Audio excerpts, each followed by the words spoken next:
Welcome, Chintan, to the Climate Couch. This is the first session, first chat on the Climate Couch, and what do you make of it? Well, I'm really honoured that I am the first guest here. Yeah, it's amazing to be part of this community that I've been a little bit and kind of see what James and everyone's been doing. So yeah, thank you very much for inviting me.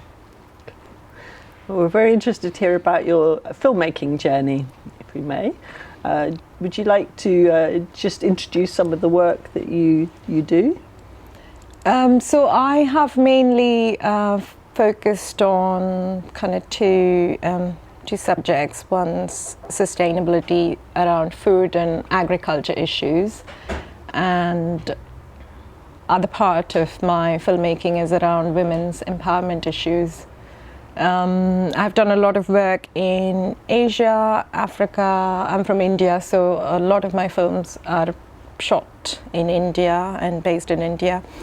And I make short films, so the reason, I think, one of the main reasons I started, like it was a very conscious decision to make short documentaries, was because of the attention span of people, and I think the amount of information that actually a human brain can process is very little information in a very long time that you can actually hold. So to make something that is short and punchy and powerful, but also makes people, it's not about preaching people about environmental issues, so it's kind of making them question and just kind of stir a bit of their consciousness around what's happening, what their decisions are, and what kind of what's happening in the society and in the world. So yeah, they're very short philosophical films, I would say, that I try to make, and a lot of them are with kind of one narrator and really telling their story, so seeing it from their point of view and how that little person has an impact in kind of what's happening globally. So yeah. And how do your films come about? I mean, which countries have you worked in? So a lot of my films have been in India, but all over India. So India is a big country, and there is, I've made films in places like Ladakh, where there is a completely different environment, and their kind of struggle with the climate change are completely different to Rajasthan, which has, the Ladakh is a cold desert and Rajasthan is a warm desert, and they have completely different issues around the climate there. But yeah, I've kind of filmed all over India, and in eastern India they have different issues with kind of rains and cyclones. I've also been to Bangladesh, Sundarbans, so kind of eastern Indian borders. I have worked in Thailand. I was kind of part of this self-reliant community in Thailand, and I spent not just filming, but also kind of being part of the community and being involved in farming and earth construction. So I spent 6 months there, and also I made, I think that was one of my longest films that I made. It was 20 minutes. I have worked in Uganda. Also done some kind of quite an interesting project in California and Oregon, where state of California was voting to label GMOs. This was in 2012, and we went around with with a band who was promoting, because the way the question was put was that people wanted to say no, but the answer should have been yes, that no, we want to label GMOs, but it's the way kind of how people are manipulated, where you want to say no to everything, and so that we were trying to promote that no, do say yes to labeling GMO. And we traveled with this band in a converted school bus for 2 weeks, going all over California, and he was an amazing musician, and he was kind of singing about these issues, but like really brilliant music, and we were filming and kind of creating media around that. So yeah, so I've done a bit of work all over the place really, and I've done some work in the UK as well. Because a lot of these issues of sustainability and climate are global, aren't they? I mean, what we do here affects Exactly. people all around the world. Yeah. Okay, I just wanted to ask you a bit about your own personal journey, like how you trained as a filmmaker, what point in your life you became a filmmaker, whether at school or... So I trained as an architect. I was born and brought up in India, and I studied architecture there. And I mean, one of the kind of main feature of my films is that I want them to be visually appealing, because that's something that really holds people's attention, and not kind of to be too dry. So my training as an architect obviously kind of gave me that exposure to art and the visual media in general, and I think that kind of has helped me to make my films. So I trained as an architect and an urban designer, and while I was studying, I got exposed to a couple of my favorite filmmakers, actually Andrei Tarkovsky and Bela Tarr, and they have this beautiful visual language, which is almost like their films. It's like a frame, like a landscape, and then there is a tiny bit moving. So it's almost like a photograph with a little bit of movement. And obviously my kind of visual language is not that, but I take a lot of inspiration from that I like to set up a beautiful frame, and then I let things happen. So I don't do a lot of kind of camera movement, but I just let whatever is happening in front play out in front of my camera.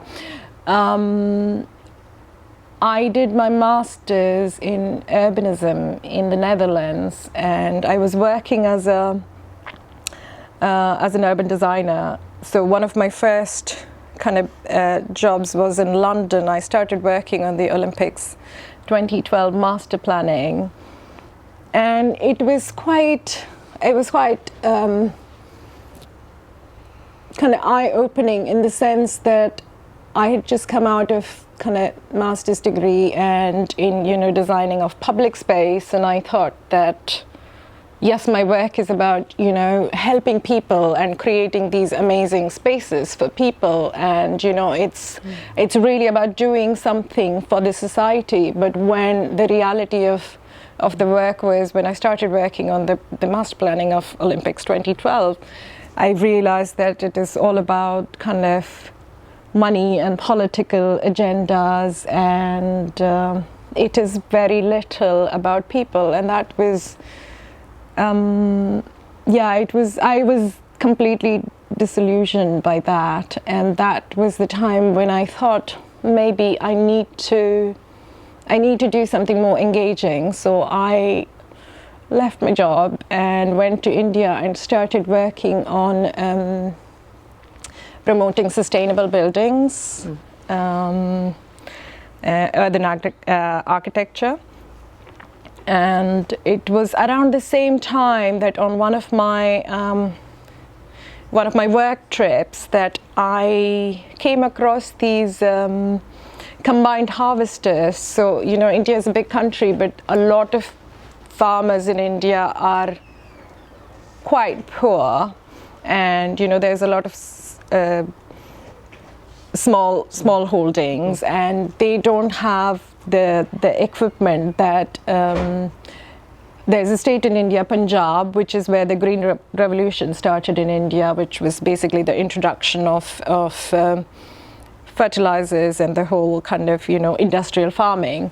And the farmers have obviously, like, the soil is depleted, but the farmers have made a lot of money, so they are the ones with all the massive equipment. So what they do is these combined harvesters, they follow kind of the harvest season all over India, and so the farmers rent them out, and they go all over India to different parts of India based on when the harvest is.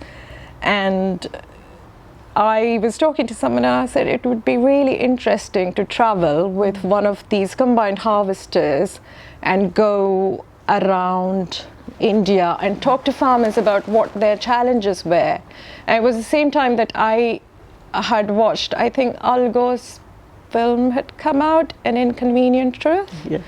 And it was, it was quite shocking to see that, and kind of I remember having goosebumps the whole time, and I was like, oh my God. There was so much of that I knew what was happening, but there was so much of that I absorbed, and I was really shocked by it, and it really affected me. So that's why I was kind of thinking, okay, I need to understand what's going on. And food and agriculture, it's one of the kind of most essential parts of our life. And in India, with our population, basically every fourth Indian is a farmer. So it's a massive population of India that survives on farming.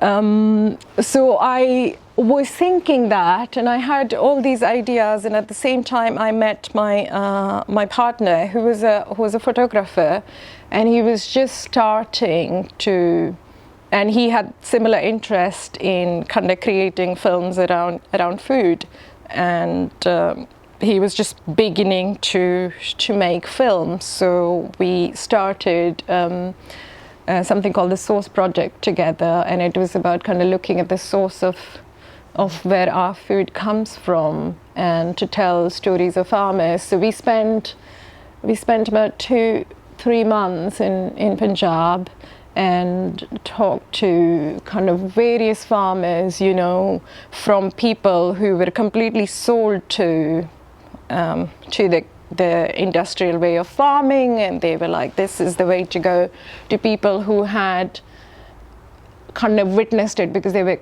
like an older generation who had witnessed what it was like before, and then kind of how the government representatives, they came and they kind of tried to really push them with kind of that there's that element of greed. And I think when they say like, oh, you're going to be able to have 3 times more production, and so 3 times more income, and use this, and government is giving this. That's how it was introduced, that they were just, it was not even subsidized, they were just giving out like fertilizers and pesticides for free, and it's like, use this, and this is going to help you. And then those farmers, some of them had then later on converted back to organic and natural ways, because they realized what it was doing to their their soil and their environment.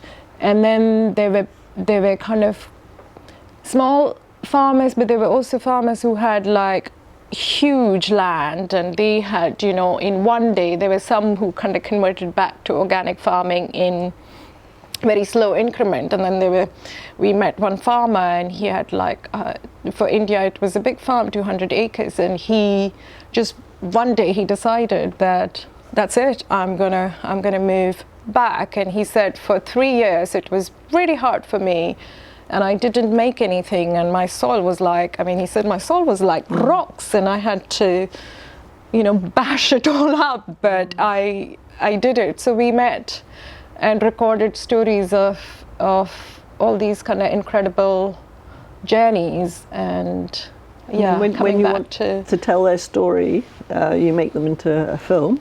What then happens with the film? So that is, it's kind of another, I guess it's another skill to actually distribute the films. But luckily we've had, on the way, I mean, we had our website and we had a social media following, although it was not very strong. But because we worked with a lot of small organizations along the way, that they then promoted a lot of our work and our stories, because it was also that we said, okay, look, this is for free. This is actually to you know, tell these stories and for people to know them. There's, you know, we in the beginning, the whole project was self-funded, and we just used basically our money and stayed in cheap hotels, and, you know, we kind of lived out of bags, so we didn't have much of kind of overhead costs. And then through these organizations, these stories were promoted, but also there were like some really influential individuals that, you know, took that on, because they knew that we were not, you know, it was not nothing financially for us. We were not gaining anything, but what we really wanted to do was genuinely tell these stories. So it's some of the films have reached kind of quite a large viewing. And then later on we started working with organizations like ActionAid and Friends of the Earth International, Survival International, and then we started doing also more international work. But again, I think the idea was to kind of tell these stories. Of course, we needed to cut our cost. You know, if we're taking a flight to Uganda, we need to do that, but we don't need to. The whole point of living, I mean, we kind of literally lived out of bags for about 8 years, was to keep the costs down so we can tell and produce as much work as possible and tell as many stories as possible. Yeah, it's an amazing moment in time, isn't it? That now, if you feel strongly and you have a strong narrative and you have a strong story, you can make a film, and there is a distribution platform via social media, via YouTube, via these organisations to get your story across, isn't it? That because you've switched from architecture to filmmaking. Yeah? And do you think the accessibility of equipment has helped this ability to make stories you believe in? Absolutely. So, I mean, when I had an idea of making a film, I didn't really know how to make a film. And I thought I needed a big crew and, you know, a lot of expensive and massive equipment. But yeah, the way the technology is developed, and it was, we were both self-taught, and I couldn't believe how easy it was with the technology available to make really kind of good quality films. So yes, no, I mean, that I don't think that would have been possible, I don't know, 20 years ago, but it is now. And that has really helped. And I think that's why, I mean, you see that there is all kinds of stories coming out from, you know, completely unknown corners of the world, because it is so easy now to make these films and to distribute them. Yeah, we were just talking about you didn't set out to be a filmmaker, you're an architect, and motivated by issues that you wanted to put across, and so a sort of open curiosity to the world that led you into filmmaking,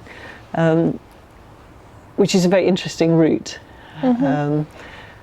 Yes, I guess it was also partly because there is something really, the results are tangible. So from urban design, where, you know, a public space that changes over a very long period of time, but a film is, you can show a person a 3-minute film and you can see their, their brain kind of whirring, and sometimes I show my son a very kind of thought-provoking little film, and you can kind of see already the result of what that film is doing to them. It's stirring something, and I think that was, maybe I'm not a very patient person because I wanted to see the results of my efforts, and I think it was, so for me that was very, I guess that was what I took from the whole process of filmmaking, that I wanted to actually create some sort of, impact on whether it was one individual or 2,000 individual, and I could see that. And it was sustainability and women's issues as well that were your initial motivations? Yes, yes. Yeah. So I talked a bit about sustainability and how kind of I think the food and agriculture is one of the most essential components. But coming from growing up as a woman in India, I guess I was always kind of amazed at the strength of women in India.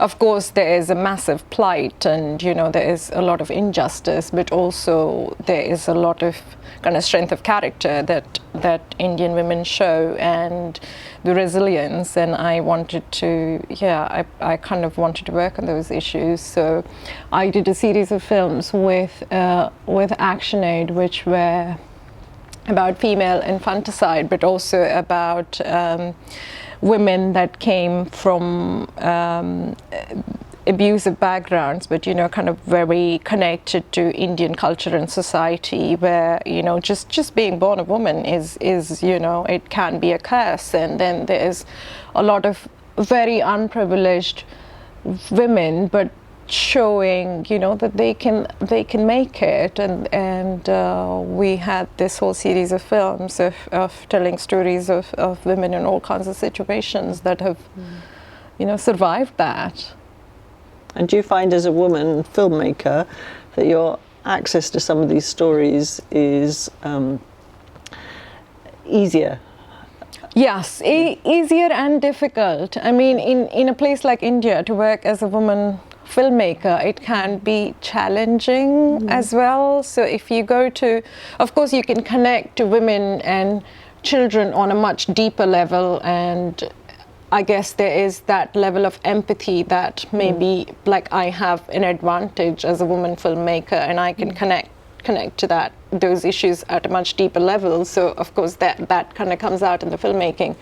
But in terms of access to places and kind of just practicality of going to a place and making a film as a woman filmmaker in a lot of these settings is it can be quite challenging, because you have the kind of older men who are obviously in charge and who make all the decisions, even whether I can interview a woman in the family, even though she's probably older than that, but her son is making the decision whether she can be interviewed, or whether we can show the face, which sometimes has nothing to do with kind of other connotations, but just because it's the family's decision, and family's decision means a man's decision. And sometimes I have to kind of go and say, no, I know what I'm doing, and I totally understand, but I need to show kind of my strength to an older man, and it can be quite tricky at times. Interesting. Yeah. You're very busy at the moment, and you're moving to Goa shortly. How do you see the next few years? So one of the main reasons we are moving to Goa is I have a 7.5-year-old son, and I guess living in Frome has been a great privilege, and I love Frome, but I also want him to see the other side of the world, and how kind of people live, I guess, and just to expose him to different ways of being and different issues that people face as well. And I think maybe he's at this age, I think he's ready for that. So yeah, I'll be moving back to India, and I'm hoping that I will again get back into more filmmaking there around similar issues. But also I'm so kind of in love with the idea of finding a piece of land and actually start to, you know, work with food myself and producing food, and kind of use my training as an architect to have some sort of sustainable construction. So that's the future. And of course we will be connecting with you, and maybe we'll make some films for our Frome Climate Film Festival in May. Yeah. I mean, in general, it's a very male-dominated society, and any line of profession you take, it's the same, literally. So when I was, I trained as an architect, and when I was involved in designing and constructing a house in India, I had all these kind of, you know, masons and builders, and they were like all kind of middle-aged men.